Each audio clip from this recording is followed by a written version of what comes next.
नमस्कार। चलिए सुनते हैं कहानी घर।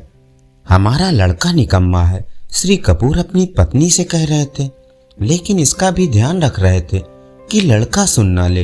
वे बोले, न जाने ये बड़ा होकर क्या करेगा, पढ़ाई में बिल्कुल मन नहीं लगाता।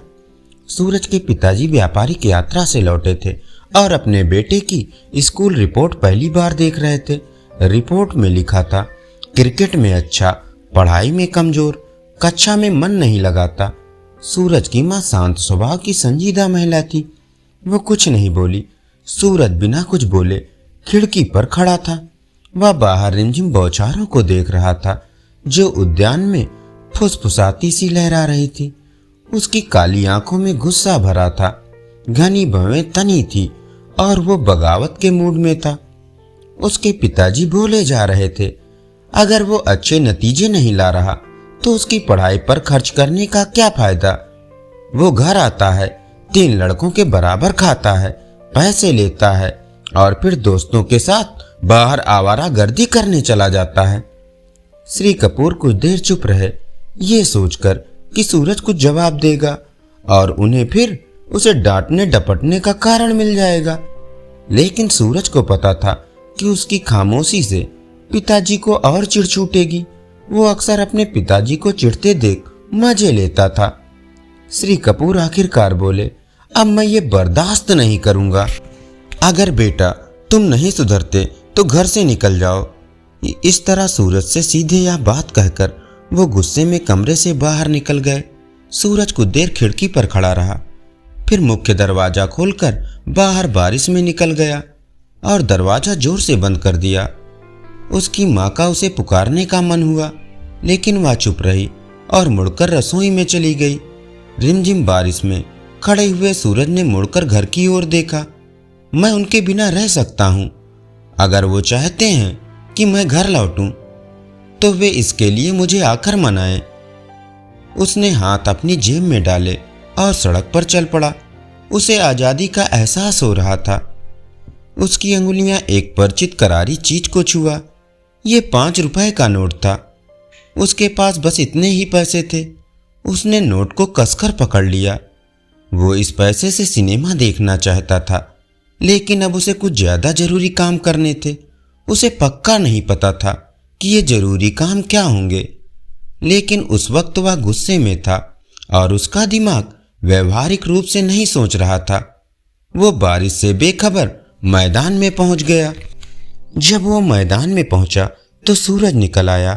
हालांकि अभी तक रिमझिम बारिश हो रही थी, लेकिन लगता था कि सूरज ने फिर से उसका जोश बढ़ा दिया। उसे अपने दोस्त रंजी की याद आई। उसने कोई काम मिलने तक रंजी के घर रहने का फैसला किया। वह जानता था कि अगर कोई काम नहीं मिला तो वह ज्यादा समय तक घर से दूर नहीं रह सकेगा। उसने सोचा कि एक 13 साल के लड़के को क्या काम मिल सकता है। उसने घरों में अखबार डालने या बाजार में किसी छोटी सी चाय की दुकान में चाय लगाने की कल्पना नहीं की। इससे तो ग्राहक भरना कहीं बेहतर था। बारिश पूरी तरह थम गई। सूरज तेजी से मैदान पार कर एक एकांत सड़क पर चलता हुआ रंजी के घर पहुंच गया। गेट पर पहुंचकर उसका दिल बैठ गया। घर बंद था। सामने के दरवाजे पर ताला लगा था।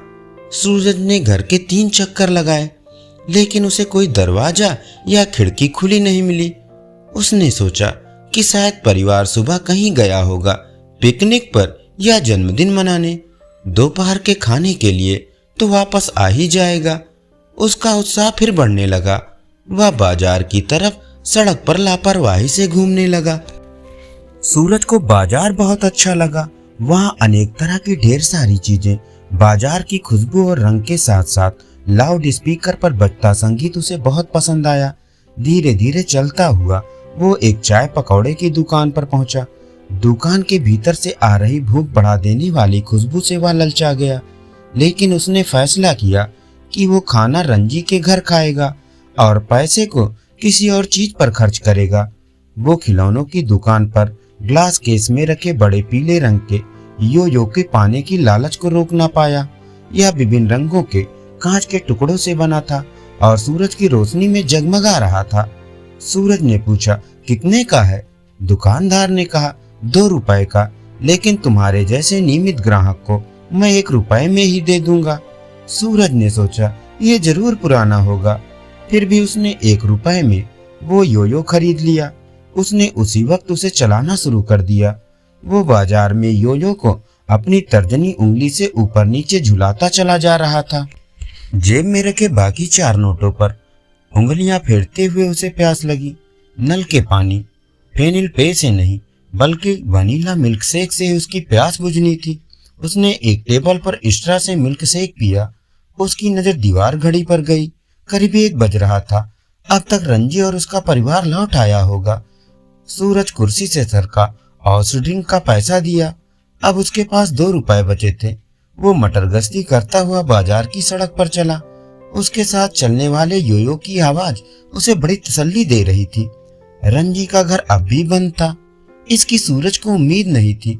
उसने शीघ्र ही घर के आसपास चक्कर लगाया, लेकिन उसमें पहले की तरह ताला लगा था। दूसरा चक्कर लगाते समय उसे एक माली मिला जिसकी उम्र 60 साल से ज्यादा रही होगी। उसने पूछा, सब लोग कहाँ गए? माली ने सूरज की ओर गौर से देखा और देखते हुए जवाब दिया, 1 हफ्ते के लिए दिल्ली गए हैं। क्यों, क्या कोई खास बात है? सूरज उस माली को पहले कभी नहीं देखा था, लेकिन उसने माली को बिना झिझक बता दिया, मैं घर से भागा हूँ। रंजी के यहाँ रहने वाला था। अब जाने के लिए कोई जगह नहीं है। बूढ़े माली ने कुछ देर सोच विचार किया। उसके चेहरे पर अखरोट जैसी झुर्रियां थी। उसके हाथ और पांव कठोर और फटे हुए थे, लेकिन उसकी आंखें चमकदार और काफी कुछ जवानों जैसी थी। वह अंशकालिक माली था जो सड़क पर बने अनेक घरों में काम करता था। शहर के इस हिस्से में बड़े बगीचे नहीं थे। उसने कहा, घर वापस क्यों नहीं चले जाते? सूरज ने कहा, अभी जाना बहुत जल्दी होगा। अभी तो मैं वास्तव में भागा ही नहीं हूँ। उन्हें पता तो चले कि मैं भाग गया हूँ, तब उन्हें दुख होगा। माली मुस्कुरा कर बोला, तुमने बेहतर योजना बनाई थी। क्या तुमने कुछ पैसे बचाए हैं? मेरे पास सुबह 5 रुपए थे, अब 2 रुपए बचे हैं। उसने योयो की तरफ देखकर पूछा, क्या तुम इसे खरीदोगे? माली बोला, मुझे इसे चलाना नहीं आता। सबसे अच्छी बात तो ये है कि तुम घर वापस चले जाओ, रंजी के लौटने का इंतजार करो और फिर घर से भागो। सूरज इस दिलचस्प सलाह पर गौर कर इस नतीजे पर पहुंचा कि बात में दम है, लेकिन उसने तुरंत फैसला नहीं किया। माता पिता को कुछ दुविधा में रखना अच्छा होगा। वो लौटकर मैदान के घास पर बैठ गया। बैठते ही उसे भूख लगने लगी। उसे इतनी तेज भूख पहले कभी नहीं लगी थी। तंदूरी चिकन और रसभरी चमकती मिठाइयों की तस्वीरें उसके सामने नाचने लगी। उसने सोचा कि क्या खिलौना बेचने वाला या योयो वापस ले लेगा।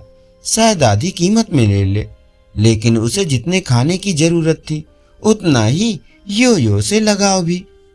घर वापस जाने के सिवा कोई और रास्ता नहीं था। उसे भरोसा था कि माँ तो अब तक परेशान हो ही गई होगी। पिताजी चिंता में बरामदे में चहलकदमी करते हुए बार बार घड़ी देख रहे होंगे। उनके लिए ये एक सबक होगा। वो घर इस तरह जाएगा मानो कि उन पर एहसान कर रहा हो। उसे पूरी उम्मीद थी कि उन्होंने उसका दोपहर का भोजन रख दिया होगा। सूरज बैठक के कमरे में गया और योयो को सोफे पर पटक दिया। श्री कपूर अपने पसंदीदा सोफे पर बैठे दफ्तर जाने से पहले अखबार पढ़ रहे थे। सूरज के कमरे में आने पर वो कुछ देर खड़े हुए और बोले, तुम देर से आए हो। इतना कहकर वो फिर अखबार पढ़ने लगे। सूरज रसोई में गया जहां माँ भी थी और खाना भी था। वो उससे कुछ नहीं बोली, लेकिन मन ही मन मुस्कुरा रही थी। उन्होंने पूछा, भूख लगी है बेटा? सूरज ने कहा, नहीं, और थाली लेकर खाने पर पिल पड़ा। जब वह बैठक के कमरे में लौटा तो पिताजी को योयो से खेलने की कोशिश करते देख आश्चर्य में पड़ गया। श्री कपूर ने पूछा, तुम इस घामर चीज को कैसे चलाते हो? सूरज ने जवाब नहीं दिया। वह पिताजी के अनाड़ीपन को देखकर खड़े खड़े मजा लेता रहा। आखिर वह खिलखिलाकर हंसे बिना नहीं रह सका। उसने कहा, बहुत आसान है, मैं करके दिखाता हूँ। उसने पिताजी से योयो लिया और चलाकर दिखाया। जब श्रीमती कपूर कमरे में आई तो बाजार के इस सस्ते खिलौने से खेलने में इतने ज्यादा तल्लीन अपने पति और बेटे को देखकर उन्हें जरा भी ताजुब नहीं हुआ। वो इस तरह की बेतुकी बातों की आदी हो चुकी थी। पुरुष सचमुच कभी बड़े नहीं होते। श्री कपूर भूल ही गए कि उन्हें दफ्तर जाना है और सूरज भूल गया घर से भागने की बात।